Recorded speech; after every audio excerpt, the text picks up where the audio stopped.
രണ്ട് രാജാക്കന്മാർ 10-ാം അധ്യായം. ഇസ്രായേൽ യൂദാ രാജകുടുംബങ്ങളെ സംഹരിക്കുന്നു. ആഹാബിന് സമരിയായിൽ 70 പുത്രന്മാരുണ്ടായിരുന്നു.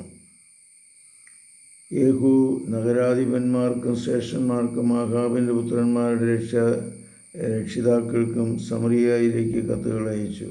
നിങ്ങളുടെ യജമാനൻ്റെ പുത്രന്മാർ നിങ്ങളുടെ കൂടെയുണ്ടല്ലോ. തേരുകളും കുതിരകളും സുരക്ഷിത നഗരങ്ങളും ആയുധങ്ങളും നിങ്ങൾക്കുണ്ടല്ലോ.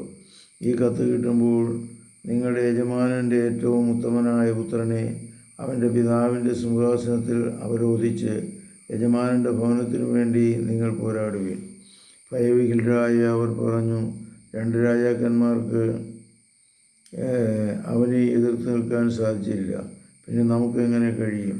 അങ്ങനെ കൊട്ടാര വിരിപ്പുകാരനും നഗരാധിപനും ശ്രേഷ്ഠന്മാരോടും രക്ഷിതാക്കളോടും ചേർന്ന് യേഹൂവിന് ഒരു സന്ദേശം അയച്ചു. ഞങ്ങൾ അങ്ങയുടെ ദാസന്മാരാണ്. അങ്ങയുടെ അഭിഷ്ടമനുസരിച്ച് ഞങ്ങൾ പ്രവർത്തിക്കാം. ഞങ്ങൾ ആരെയും രാജാവായി വാഴിക്കുകയില്ല. അങ്ങേക്ക് യുക്തമെന്ന് തോന്നുന്നത് ചെയ്യുക. അപ്പോൾ അവൻ വീണ്ടും അവർക്ക് കത്തെഴുതി, നിങ്ങൾ എൻ്റെ പക്ഷം ചേർന്ന് എന്നെ അനുസരിക്കാൻ തയ്യാറാണെങ്കിൽ നിങ്ങളുടെ യജമാനപുത്രന്മാരുടെ ശിരസ്സുകളുമായി നാളെ ഈ നേരത്ത് ഇസ്രായേലിൻ്റെ അടുക്കൽ വരുവിൻ. രാജപുത്രന്മാർ 70 പേരും രക്ഷകർത്താക്കളായ നഗരപ്രതിമാനോടുകൂടെ ആയിരുന്നു. കത്ത് കിട്ടിയപ്പോൾ അവർ രാജാവിൻ്റെ 70 പുത്രന്മാരെയും വധിച്ച് ശിരസ്സുകൾ കുട്ടയിലാക്കി ഇസ്രായേലിൽ അവൻ്റെ അടുത്തേക്ക് അയച്ചു. രാജപുത്രന്മാരുടെ ശിരസ്സുകൾ കൊണ്ടുവന്ന് ഇരിക്കുന്നുവെന്ന് ദൂതൻ അറിയിച്ചപ്പോൾ യേഹൂ പറഞ്ഞു, ഇവ 2 കൂനകളിലായി പ്രഭാതം വരെ പടിവാതിക്കൽ വയ്ക്കുക. പ്രഭാതത്തിൽ അവൻ പുറത്തു വന്ന് ജനങ്ങളോട് പറഞ്ഞു, നിങ്ങൾ നിർദോഷരാണ്. നിന്റെ യജമാനന്മാരെ ഗൂഢാലോചന നടത്തി അവനെ കൊന്നത് ഞാനാണ്. എന്നാൽ അവരെ നിഗ്രഹിച്ചതാരാണ്? ബെഗൂവേലിനെ കുറിച്ച് കർത്താവ് അടുത്തരുളി ചെയ്ത വചനങ്ങൾ ഒന്നുപോലും വ്യർത്ഥമായില്ല എന്ന് നിങ്ങൾ മനസ്സിലാക്കിക്കൊള്ളുവേൻ. കർത്താവ് തൻ്റെ ദാസൻ ഏലിയായുടെ അതിലൂടെ അരുളി ചെയ്ത് നിറവേറ്റിയിരിക്കുന്നു.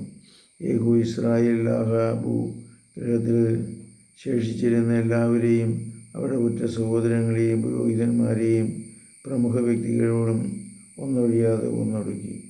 യേഹൂ അവിടെ നിന്ന് പുറപ്പെട്ട് സമരിയായിലെത്തി. വഴിമധ്യേ ആട്ടിടയന്മാരുടെ ബത്തേക്കരിയിലെത്തിയപ്പോൾ യൂദാ രാജാവായ അഹിയായുടെ ബന്ധുക്കളെ കണ്ടുമുട്ടി. അവൻ അവരോട് ചോദിച്ചു, നിങ്ങൾ ആരാണ്? അവൻ മറുപടി പറഞ്ഞു, ഞങ്ങൾ അഹാസിയയുടെ ബന്ധുക്കളാണ്. ഞങ്ങൾ രാജ്ഞി പുത്രന്മാരെയും മറ്റു പുത്രന്മാരെയും സന്ദർശിക്കാൻ വന്നതാണ്. അവൻ പറഞ്ഞു, അവരെ ജീവനോടെ പിടിക്കുവാൻ അവർ അവനെ പിടിച്ച് ബത്തേവിലെ കിണറ്റരികിൽ വെച്ച് വധിച്ചു. അവർ 42 പേരുണ്ടായിരുന്നു. ആരും അവശേഷിച്ചില്ല. യഹോവയുടെ എന്ന് പുറപ്പെട്ടപ്പോൾ തന്നെ സന്ദർശിക്കുവാൻ വരുന്ന റബാക്കിൻ്റെ പുത്രൻ യഹബേത്തിനെ കണ്ട് മംഗളങ്ങൾ ആശംസിച്ചുകൊണ്ട് അവൻ പറഞ്ഞു, എനിക്ക് നിന്നോടുള്ളതുപോലെ നിനക്ക് എന്നോടും വിശ്വസ്തതയുണ്ടോ? യഹോബ് മറുപടി പറഞ്ഞു, ഉവ്വ. യേഹൂ പ്രതിവചിച്ചു, അങ്ങനെയെങ്കിൽ കൈ തരിക. അവൻ കൈ കൊടുത്തു. ഉടനെ യേഹൂ അവനെ തൻ്റെ രഥങ്ങളിൽ കയറ്റി. അവൻ പറഞ്ഞു, എന്നോടുകൂടെ വന്ന കർത്താവിനോടുള്ള എൻ്റെ ഭക്തിയുടെ തീവ്രത കാണിക്കുക. അങ്ങനെ അവർ യാത്ര തുടർന്നു. അവൻ സമരിയായിലെത്തിയപ്പോൾ ആഹാബിൻ്റെ ഭവനത്തിൽ അവശേഷിച്ചിരുന്നവരെ സംഹരിച്ചു. കർത്താവ് ഏലിയായിലൂടെ അരുളി ചെയ്തത് അങ്ങനെ നിറവേറി. ബാലിൻ്റെ ആരാധകരെ വധിക്കുന്നു. യേഹൂ ജനത്തെ വിളിച്ചുകൂട്ടി അവരോട് പറഞ്ഞു, ആഹാബ് ബാലിനെ കുറിച്ച് സേവിച്ചിട്ടുള്ളൂ, എന്നാൽ യേഹൂ അവൻ്റെ അധികം സേവിക്കും. അതിനാൽ ബാലിൻ്റെ പ്രവാചകന്മാരെയും ആരാധകരെയും പുരോഹിതന്മാരെയും ഒന്നൊഴിയാതെ എൻ്റെ അടുക്കൽ ഒരുമിച്ച് കൂട്ടുവേൻ. താൻ ബാലിനൊരു വലിയ ബലി സമർപ്പിക്കും. വരാത്തവൻ വധിക്കപ്പെടും.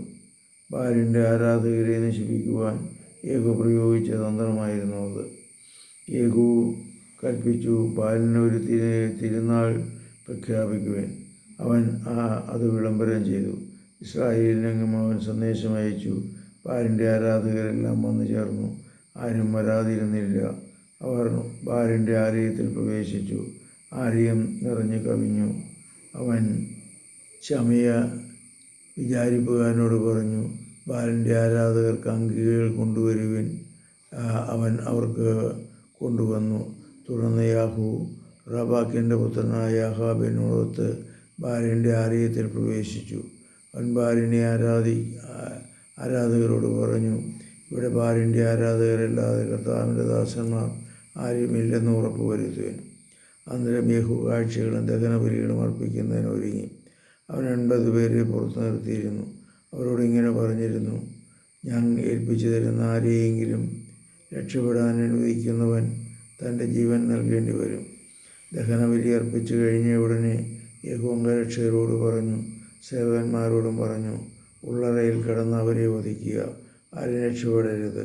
അവർ അവരെ വാളിനിരയാക്കി വെളിയിൽ അറിഞ്ഞതിന് ശേഷം ബാൽ ഗൃഹത്തിൻ്റെ ഉൾമുറിയിൽ പ്രവേശിച്ച് അവിടെ ഉണ്ടായിരുന്ന സ്തംഭം പുറത്തു കൊണ്ടുവന്ന് അഗ്നിക്ക് ഇരയാക്കി. അങ്ങനെ ബാലിൻ്റെ ആലയവും സ്തംഭവും നശിപ്പിച്ച് അതൊരു വിസർജന സ്ഥലമാക്കി മാറ്റി. അതിന്നും അങ്ങനെ തന്നെ. അങ്ങനെ യേഹൂ ബാലിനെ ഇസ്രായേലിൽ നിന്ന് നിർമ്മാർജ്ജനം ചെയ്തു. എന്നാൽ യേഹൂ നെബാത്തിൻ്റെ പുത്രനായ ജെറോബാം ഇസ്രായേലിനെ കൊണ്ട് ചെയ്യിച്ച പാപങ്ങളിൽ നിന്ന് പിന്മാറിയില്ല.